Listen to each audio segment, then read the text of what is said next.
Hi, everyone. Welcome to the briefing. Just a couple items at the top, and then we'll open it up to questions. As you know, the Secretary is en route to Seoul right now. We'll endeavor to do some travel updates at the beginning of the briefings, as we've done in the past. No other updates besides that. Continuing in our Olympic theme, today's athlete of the day. I think we have photos, yes? Okay. Today's athlete of the day is short track speed skater Emily Scott. She was featured in our We Are All Athletes video that I previewed in the room here a few weeks ago. Emily turns 25 on Sunday. She comes from Springfield, Missouri, and is an accomplished gymnast and inline skater as well. Last year, after her monthly stipend from U.S. Speed Skating was cut, she raised about $50,000 from nearly 700 donors to support her Olympic dream. Yesterday, Emily was the lone American to qualify for the quarterfinals of the ladies' 500-meter race to be held tomorrow at 5 a.m. Washington time. So I think if we have a snow day, there's a reason to get up early and watch at home. She's also scheduled to compete in the 1,000 and 1,500-meter races, distances in which experts consider her a threat to win a medal. So today's athlete is Emily Scott. With that, Laura. Hi. I wanted to start by asking about the embassy employee in Cairo who was arrested for his liaison with the Muslim Brotherhood.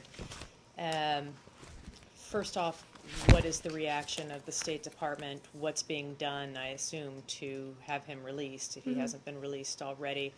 And then if you could talk a little more broadly about whether or not the State Department or the administration believes that the Muslim Brotherhood is a terrorist organization, and what this says about dealing with a government in Cairo that is refusing to recognize such a significant part of the population in Egypt. Absolutely. So we can confirm that a locally employed staff member of the U.S. Embassy was detained on January 25th, and that, as far as we understand, he has been held without charges since then. We have been in touch with the government of Egypt and have requested additional information about his case. The locally employed staff member was detained, I think, over a weekend on January 25th while off duty, as I think maybe you mentioned. The United States has not designated the Muslim Brotherhood as a terrorist organization. We have been very clear in Egypt that we will work with all sides and all parties to help move an inclusive process forward. We've also repeatedly, both publicly and privately, called on the interim government to move forward in an inclusive manner. That means talking to all parties, bringing them into the process. We're not saying what the future government should look like specifically, other than that it should be inclusive. That, of course, includes the Muslim Brotherhood. We will continue talking to the Muslim Brotherhood in Egypt as part of our broad outreach to the different parties and groups there. So if he was arrested or detained anyways off duty, is it your understanding he is being detained because of his liaison with the Muslim Brotherhood, or was there another reason to your understanding? Let me see if we have more clarity on this. I'm not sure we have entire clarity about the reasons for his continued detention. Let me check with our folks and see. Again, I'm not sure if we know exactly why he's being detained. Because otherwise, I mean, I'm sure other employees at the embassy would be reluctant to liaise with the Muslim Brotherhood or any opposition groups that the current government in Cairo seems to not look upon favorably. Let me see. Or sorry, go ahead. Yeah, no, and so I just wonder, as you say, how the Obama administration, the State Department is going to continue reaching out to the Muslim Brotherhood. How will they do that if employees are being arrested and there's certain penalties that people have to face in doing so? Yeah, no, to be clear, I'm not saying that was the reason for his detention. I would need to confirm that with folks. I actually haven't heard that, so let me check and see that. Again, he was a locally employed staff member. Our folks that are on the ground there have been talking to the Muslim Brotherhood and other groups as well. So let me see two things, if I can get a little more clarity about the reason for his detention and also what his job was at the embassy. Okay. I just don't have all that clarity. So would an American official at the U.S. Embassy in Cairo be able to liaise with the Muslim Brotherhood? I assume they certainly have been. Absolutely. Right. And again, I'm not sure that was the reason for his detention. So before we sort of take this, I'm happy to check and see if we just have some more clarity on that. Thank you. To be clear on this point, you're saying that you have not designated the Muslim Brotherhood as a terrorist organization. Correct. And you're saying, when you say we are liaising with the Muslim Brotherhood, are you having regular meetings with them? You are meeting their leadership. You're discussing the political situation. Absolutely, in Egypt? as we have said from the beginning of certainly this current period of what's been happening in Egypt, but going back many, many months. Has there been any expression of alarm or disapproval by the Egyptian government to your contacts with the Muslim Brotherhood? Not to my knowledge, Saeed, but I'm happy to check with our folks on the ground in Cairo and see if there has been. And finally, on Egypt, today, I think now both Field Marshal Sisi and the Foreign Minister Nabil Fahmy are in Moscow visiting with the Russians. Do you have any comment on that? I've seen those reports. I don't have more analysis about what they're doing. I'm happy to check and see if we have, if we just sort of know what they're talking about. Obviously, we're not a part of the discussions, or if there's any further analysis. But would you, considering that the United States is the main supplier of arms to Egypt, would you discourage the Egyptians from seeking an arms deal with the Russians? Well, I think, again, I'm not entirely sure that's what they're doing. I'm happy to check with our folks before I do analysis on the visit. Is there any reason why the U.S. government should not consider the detention of this employee who, according to many reports, not just one news agency's reports, according to many reports, was responsible for doing this kind of outreach, in particular with the Muslim Brotherhood? Is there any concern or any reason in this building why his detention should not be considered a sort of interference with the U.S.'s ability to conduct foreign policy, and has that message, if it is indeed the building's view, been conveyed to the Egyptian government that this should not happen again? Well, again, I have nothing to confirm that's the reason for his detention. I'm not saying that hasn't been out in the press. I'm saying I will check with our team in Cairo and see if that's what the ground truth is, right? I don't want to get ahead of what the ground truth is and start making pronouncements about what's happening if I actually don't know that to be the case. So let me do that first before I say anything else about that. I did say we have been in touch with the government of Egypt about this case and about his continued detention. And if I can get a little more clarity on what those discussions have looked like, particularly if we know why he's being detained, I'm happy to provide that. Has there been any concern about local diplomats' contacts with the Muslim Brotherhood or with any other political organization that the Egyptian military does not like or has taken action against? Is there any concern about what they're doing, how they should be conducting themselves, what should they do if they are in fact challenged by the Egyptian government about those contacts? Again, I'm sorry I don't have more answers on this at the moment. I'm happy to check with the embassy in Cairo and see what guidance they give to our locally employed staff who do undertake efforts for us when working for us there. I don't know if there's been concern. Obviously, we know it's a very sensitive and complicated political environment right now in Egypt. So let me just get a little more clarity for you guys on all of these questions. They're important ones, and again, I apologize. I don't have more clarity at this point. And then can you also find out, if you don't already know, what is the range of protections that locally hired employees have, especially when they are involved in policy work, which this person reportedly was engaged in? Right, and I'll check and see if that's the case, and I'll check on, I will take all of these guys. I'm really sorry about this, but. We know for sure that he's an Egyptian citizen. He's not a U.S. citizen. He's not a green card holder or an He's a alien locally card. employed staff member. Right. Let me see if I can check about his. I'm assuming he's an Egyptian citizen, but Right. Okay. I don't have that in front of me, so I want to make that crystal clear and be sure about that. Since his arrest in January, the State Department doesn't know what's the purpose of his arrest, or you don't know? I don't know. The people that briefed me on this didn't indicate that they knew, so let me check and see if our folks in Cairo have more clarity on that. And one more on Egypt. Are you concerned about the rapprochement between one of your main allies in the region, which is Egypt and Russia? Well, I think it's with the question Saeed asked. Obviously, we know a lot of countries have interest in Egypt and want to build relationships with Egypt going forward. I don't want to say, by definition, those are either always bad or always good. I just want to look into the specifics of this visit and see if we have more details on that. Because I think our Egypt team will have some follow-up work to do after this briefing. This is the first visit that General Sisi or Marshal Sisi makes to Russia. And he will be the future president in Egypt. Well, I don't think we know what the outcome will be in Egypt whenever they move forward with a political transition away from the interim government. I don't think he's actually said if he's running yet. Again, I'm happy to check with our folks and see if we have more to say on the visit to Russia. Yes. Palestinian-Israeli talks? We can. Okay. First of all, is there anything that you could update us on with regard to the talks? Is there any talks ongoing now? We've said that the talks have been ongoing. I don't have any specifics to outline for you. Okay, now there's been a great many leaks and so on about the nature of the framework agreement and so on. I want to ask you specifically on the issue of the Jewish state, which you apparently demanding of the Palestinians. Does it say that the Palestinians must recognize Israel as a home of the Jewish people. Is that what the language is? I again appreciate your persistence in asking about details, but we're just not going to talk about any of them from here. Okay. Also, the chief Palestinian negotiator, Saeb Erekat, was saying that whatever proposal Mr. Kerry is getting ready to sort of announce should stick to international norms and regulations and laws. Do you have any comment on that? I don't, Saeed. I think we're engaged in these negotiations.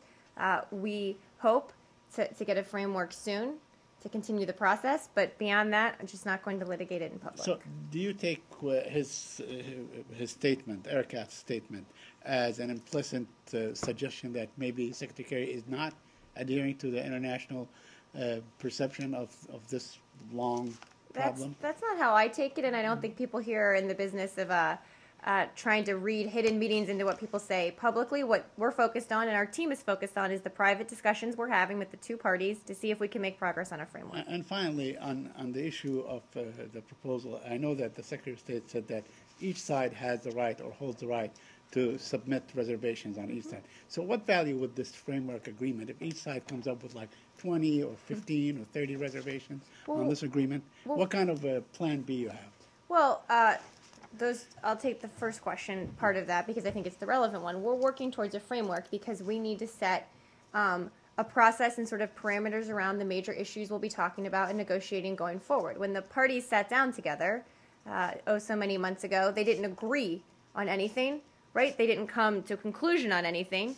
They just agreed to sit down and talk. So we're working towards a framework so we can have a path forward to discuss the variety of issues that will still need to be discussed between the two parties. And we think this would be an important step in moving that process forward. And hopefully we'll get it soon. To follow on that, so in other words, the framework is not binding, right? I mean, What do you mean by binding? Well, I mean, if the framework says X, Y, and Z, and each side submits some papers of reservation saying, one side might say, I object to X, the other side might say, I object to Y. I mean, what kind of, I guess, if parts of the framework are being objected to and yet they still agree to go forward, have they in effect de facto agreed to that part, that the framework, even though they've objected to it? I think we're thinking about it a little bit in an incorrect way. In part, if we could agree on everything, then there would be no reason to continue negotiating, right? So we need to put a framework in place that sets the parameters around the issues that we're going to be talking about. Even if there are reservations, it would at least put in place a framework for how the negotiations will move forward. Again, even if there are some places where sides won't agree, which there will be. I mean, that's the point of having more negotiations. So we do think it would be a breakthrough in terms of moving the process forward if we can get this framework done and say, okay, on all of these issues, here are sort of the left and right parameters, for lack of a better term, even if there are some reservations in parts of it. Okay, well, let me just make it more specific then. If part of the framework were to include, hypothetically, recognition of Israel as a Jewish state, and the Palestinian side says, absolutely, we will not recognize that, but we will agree to move forward, have they in effect agreed that Israel should be recognized as a Jewish state because they've agreed to move forward? I think I probably don't want to get even into a specific example about what that would mean in terms of how the negotiations would move forward. What we're focused on, quite frankly, at this point, is getting a framework in place so we can move the process forward. I don't want to get into specifics about, well, if they take a reservation here, what would that mean? Would it mean they're accepting X or Y? I think that's probably just not a useful exercise to undertake when we don't even have a framework yet. But if they don't agree on a framework agreement, how they will agree on an agreement, a full agreement? Well, we hope to get a framework in place soon. That's our goal. That's what we're tracking towards right now. And then there'll be more to negotiate. Obviously, these are complicated issues. If this were easy, it would have been done decades ago. But this is the next sort of step in the process we're looking towards. Do you have any sense that either the Israelis or the Palestinians are doing any of the tough political work domestically to prepare their people for an eventual peace deal? Well, or is it too soon for it? Well, I think the answer is probably yes to both questions that you just asked, because I don't think they're mutually exclusive. I think we have seen both sides over them first in restarting the talks, and then in doing both sides in taking a number of steps. The Palestinians by not going to the UN, or other international organizations. The Israelis with the prisoner releases. They have undertaken some tough domestic political steps because they're committed to moving this process forward. I do think that there will need to be more work. The peace process is tough. And there will be tough decisions that need to be made on both sides. And I think both leaders have come to the table committed to making those tough decisions. At the end of the day, we're all going to have to work to get towards some sort of comprehensive final status agreement that addresses all of the issues. And that will take a lot of work, including some of what you mentioned. But we're not there yet, obviously. There's still time. How likely is it that the Secretary will stop in the region at the end of his trip next week to meet with both sides to listen to the objections that are being raised to this apparent framework? Well, the Secretary is always happy to fly to the region if he thinks it will help move the process forward. Nothing to announce on travel. He's obviously just starting a fairly lengthy Asia trip where he'll be discussing a variety of issues and then, of course, going on to Abu Dhabi after that. So we'll see. Follow up on the issue of the framework. How is it envisioned? I mean, by you, by the State Department, by the Secretary of State, indeed, if you could share with us. Once the framework is announced, then would he give like a period of time for both sides to arrive at an agreement, maybe 2 years, maybe 9 months, maybe 1 year, and so on? How is it envisioned? Well, I think those are discussions we're having right now, right? That if we can get a framework in place, then what happens, and what would that look like, and how would we talk about it publicly, and would there be another, set period of time that we outline, and those are all, quite frankly, issues that are part of these discussions right now about the framework and how you move the process forward. So I think the Secretary, and I think both sides have said, time is not on our side here, Right. but we also want to take the necessary time to do this right. And I think both of those things are sort of in the Secretary's mind, certainly in our team's mind, as they say we need to make progress and we need to show progress fairly quickly. But again, if these were easy issues you could solve quickly, we would have already done that. So that's, I think, infusing our thoughts on this. And the Secretary would certainly like to see an agreement arrived at before the end of his tenure as the Secretary of State, correct? Well, I think the Secretary has said that time is not on our side here in terms of getting a final status agreement in place, not because it's tied to his time here, but because it's in the best interest of the Israelis and the Palestinians. Thank What you. else? Yes. Syria? Uh-huh. Can you give us the update about the UN resolution being under Yes, discussion I in can. New York with respect to Syria? Yes, in the humanitarian situation, correct? Yeah. Yes. So the United States strongly supports Security Council action based on the principle that all barriers preventing humanitarian access to all parts of Syria and all civilians should be removed immediately. Yesterday, Australia, Jordan, and Luxembourg circulated a draft resolution on humanitarian access.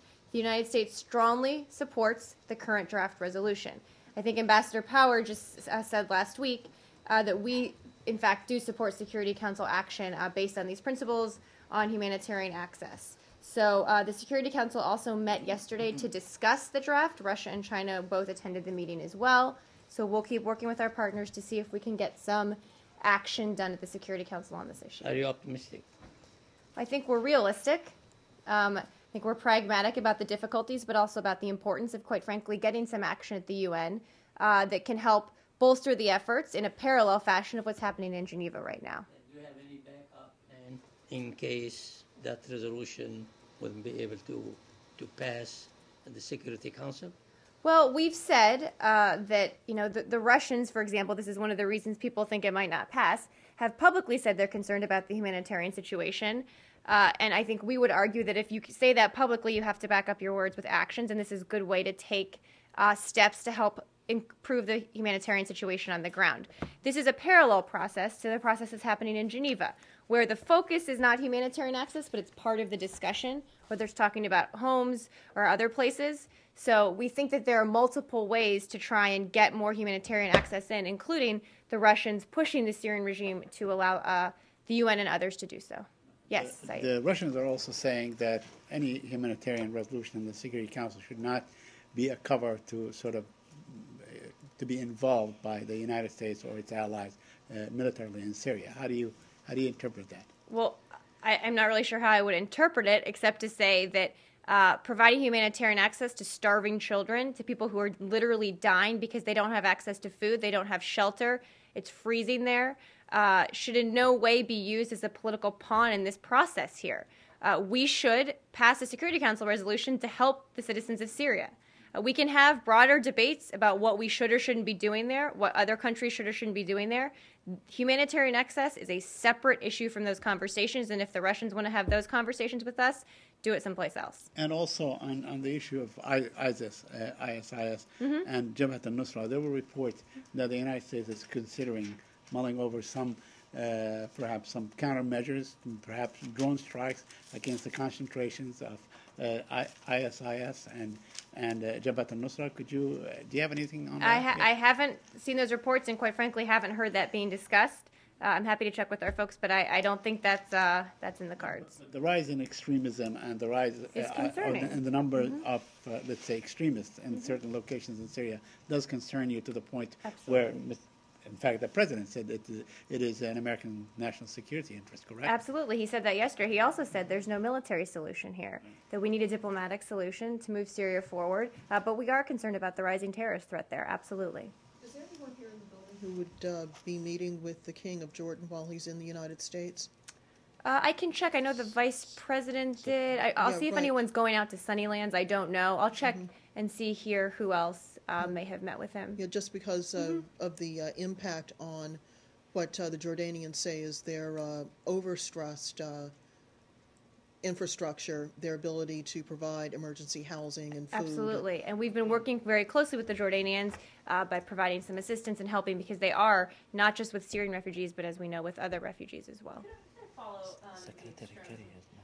You just said, and DNI Clapper has said, and I believe others have said, that in various hearings over the last couple of weeks, that the extremists in Syria have created the rise of a threat to the homeland, to the United States homeland.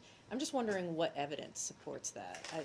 I'm happy to check and see specifically what evidence supports the homeland aspect of this. Obviously, we have for a long time been concerned, particularly about sort of one or two off lone wolves that go to a place like Syria, go to a place like Yemen, even go to a place like the Fatah, and aren't, part of a large, multifaceted attempted attack on the homeland, but could do something like try to do a small-scale attack again in more of a lone wolf. The Times Square bomber is a good example of that.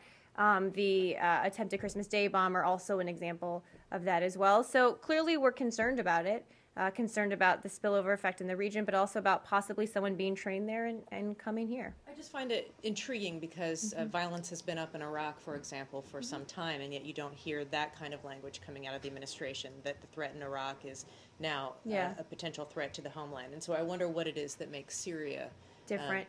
I'm happy to check with our folks and our analysts and see what the answer is there. Mary, that does not preclude the United States from taking preemptive action, let's say, on Syrian soil, if it learned through intelligence reports that extremists are planning or training for some strike against the United States or in its interests, correct?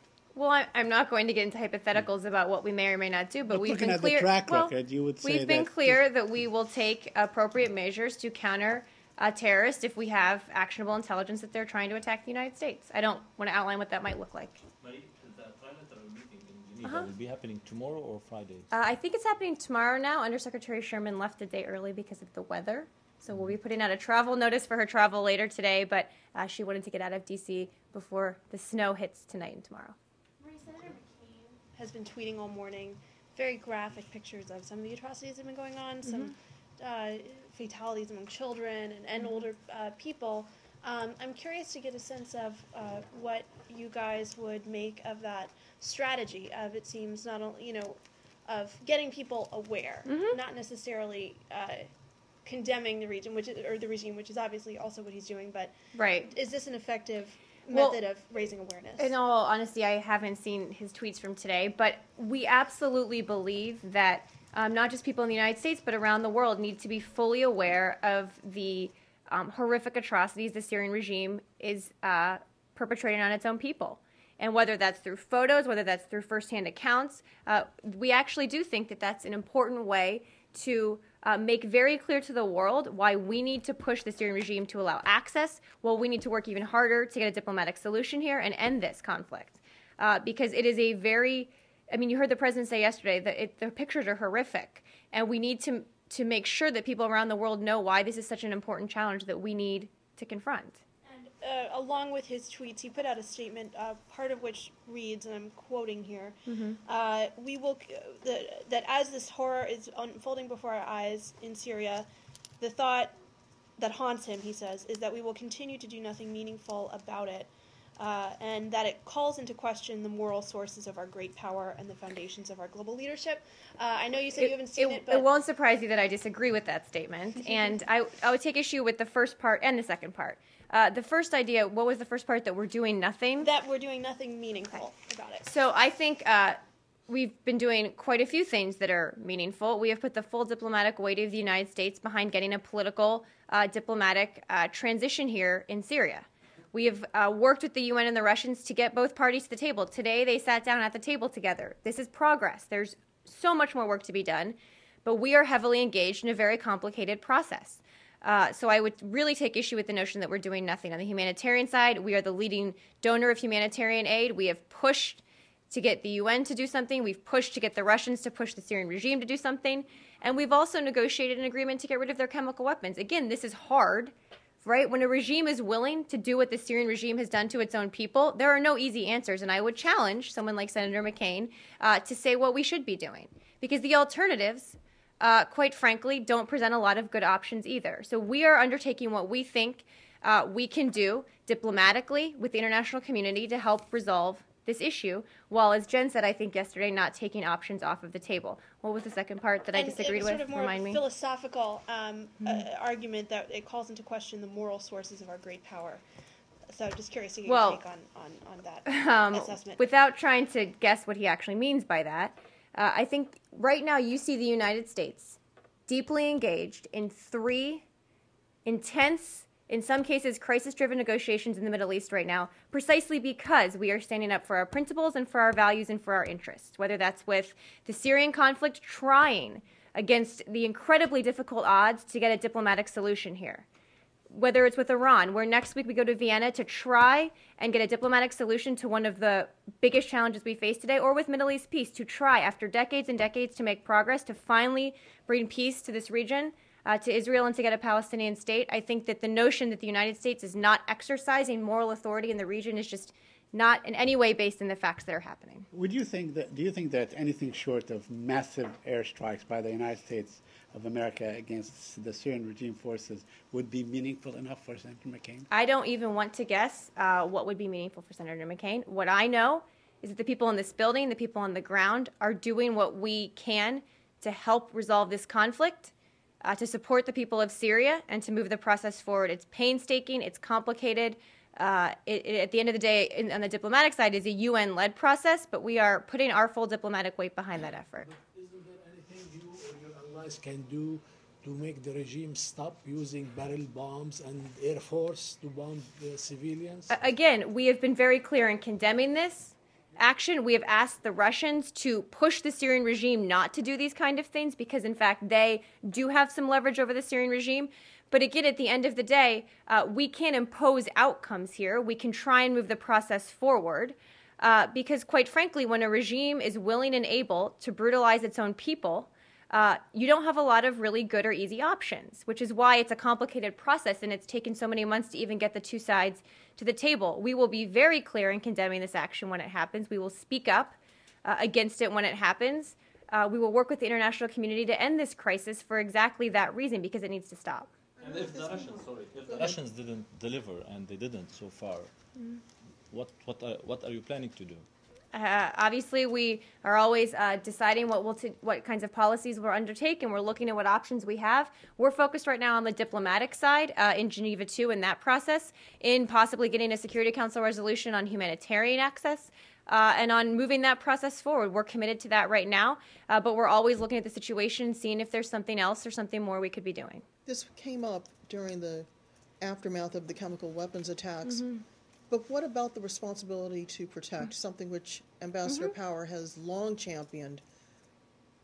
what is it going to take for the United States and its allies to stop a government from attacking its own citizens under the guise of trying to restore order or crassly to stay in power? Well, quite frankly, that's exactly what we're trying to do by getting a diplomatic solution. I would turn the question back and say, what would people suggest the international community do? Full scale military invasion operations? That's not responsibility to protect is a principle that does not predicate a certain outcome or a certain policy response. Part of responsibility to protect is how you end conflicts quickly. We think the best way to do that is at the negotiating table, and we don't think there's a military solution. So while I know it's easy for people to say, oh, but you believe in R2P and you've spoken very forcefully for it, yes, that is true. But part of that, incumbent upon that principle, is figuring out the best way with the least suffering, hopefully, to end these kind of conflicts. We believe that's diplomatically. We believe that's the negotiating table. Marie, But the now we're going opposition- into the fourth year, and so it kind of begs the question, certainly the whole notion of R2P came out of Rwanda, in which in a very short amount of time, tens of thousands of people were killed simply because they were of the wrong ethnicity. Now we're talking about a war that is going into its fourth year. We've seen chemical weapons used. Now we're seeing conventional weapons that are pretty devastating in their impact. What else are we going to see here? Until what? There's not a magic answer here. Until But it stops. that's a theoretical question. That's not a policy suggestion. That's why can't you snap your fingers and do one thing? And if you guys were just doing X, you could stop this. These are not the same things. Rwanda is not identical to Syria, is not identical to any other situation. Each situation requires different policy tools. We believe here that the best policy tool we can use is diplomacy, backed by a credible threat of force, and which we did in terms of chemical weapons. We talked about a lot. That's how we believe we can move this process forward. These are very different situations. And I know it's easy to say we believe in a principle, therefore we should be doing X, although quite frankly, I don't hear anyone saying what X should be, other than we should fix it, which is not an easy or realistic answer. You've just said that because of the military threat, you were able to achieve an agreement on the chemical weapons. Why don't you use the military threat to stop the barrel bombs too? Well, we've said that all options remain on the table for dealing with this, but we believe the best policy we can pursue is a diplomatic solution here. That getting entrenched militarily in another country in the Middle East isn't actually promoting our interests or our values. What we need to do is get a diplomatic solution to stop what's happening on the ground, and that's what we're committed to right now. We go to Iran? Yes, we can. And just a couple more. Yeah, Yep. a couple more. Very quickly, Ali Salehi, the Iranian negotiator, challenged the IAEA today to present... Which Iranian negotiator? Salehi. Yes. Yeah. Sorry, I missed the he beginning said- of that. Right. So he challenged the International Atomic Agency to present any evidence that Iran is not abiding by international protocols and so on. Do you have any response to Well, I that? didn't see his specific comments. We're obviously focused on going to Vienna next week and starting the comprehensive round of negotiations on the 18th. Obviously, the IAEA is a huge component of this. They've been working with the Iranians. As part of these comprehensive negotiations, we're going to talk about all the issues, all of the international community's concerns, which are well spelled out by both the IAEA and in UN Security Council resolutions and elsewhere. So we know what the issues are. We know how much work we have to do, but we'll see what we can get done starting next week. And the negotiation in Vienna, how long is it? Only 2 days? Or I it's think gonna we're scheduled to be there for a few days. We'll see what's happening on the ground. The past rounds usually lasted for a few days, then we'd come home and then go back. So I don't have specifics on timing, but I expect we'll be there for a few days. Yes. Afghanistan? Oh, well, I'll go here and then to you, Yeah. Roz. Sorry, Okay. you haven't gotten one yet. Yeah, can we move to Central Africa? We can. On Iran, please. Okay, one more on Iran, yes.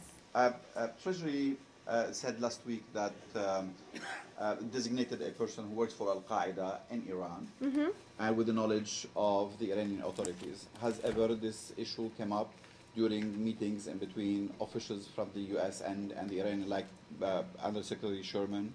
Well, the additional designations or this one specifically? I mean, I'm trying to see if you ever talk to the Iranians that they are knowingly knowing about the Qaeda working from Iran, and what did you say to them? Well, the conversations that Undersecretary Sherman has with the Iranians are on the nuclear issue. We've been very clear publicly that we will continue to designate Iran, under currently existing sanctions, Iran for its human rights violations, support for terrorism. I think those are some of the designations you saw last week. We did pre-notify them before we took these designations last week. But Undersecretary Sherman's conversations have just been about the nuclear Do you have issue. any further comments on the relationship in between Iran and Al-Qaeda? I don't have more analysis on this for you at this point. I know it's been a little bit of a complicated history. I'm happy to see if I have more to share. Yes. Thank you. Central African Republic. Yep. Go for it. The United Nations and Amnesty International, used very strong words to describe the situation on the ground. They said that an ethnic cleansing is taking place.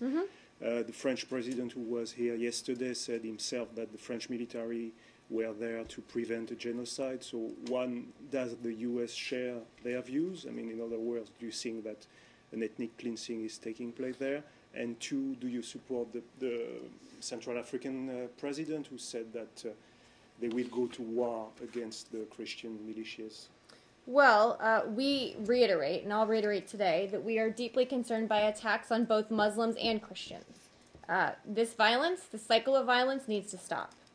We, along with the French and the MISCA forces on the ground, are closely monitoring the situation. We will continue to work with the transitional president, with international humanitarian and human rights organizations to prevent further violence. Again, we're going to continue, to carefully monitor the situation, and when we have more to share about our assessment on that, I'm happy to do so. Yes. Just a quick on India. Today and tomorrow there are hearings going on the trade and on solar products and all. Then there's the IP. How do you see that these trade disputes affecting your efforts to bring the two countries together? Well, I'm not familiar with exactly what you're referring to, so let me check with our folks and see if they can give me some details on this. And do you have any update on the agenda of the ambassadors' meeting? No updates from yesterday. Oh, thank you. Just do a few more, and then I have to unfortunately hop off. U.S. Yes. military in Kabul is saying that unless something changes at the last second, 65 fighters are going to be released from Afghan prison tomorrow, and they're extremely concerned because they say that these men should be tried for attacking coalition forces, for attacking Afghan forces and civilians. They've been engaged in a very public campaign to try to keep these men locked up, as well as criticizing the Afghan government for not doing more to actually make good on trying these men for their alleged crimes. What have U.S. diplomats been saying to Kabul about the situation, and does the U.S. believe that there's an increased threat now that seems to be on the horizon, especially to U.S. personnel who are in country? Well, we have expressed our concerns over the planned release of these individuals. These individuals are dangerous. They pose threats to the safety and security of the Afghan people and the Afghan state, which is what I would say in terms of the threat that they pose.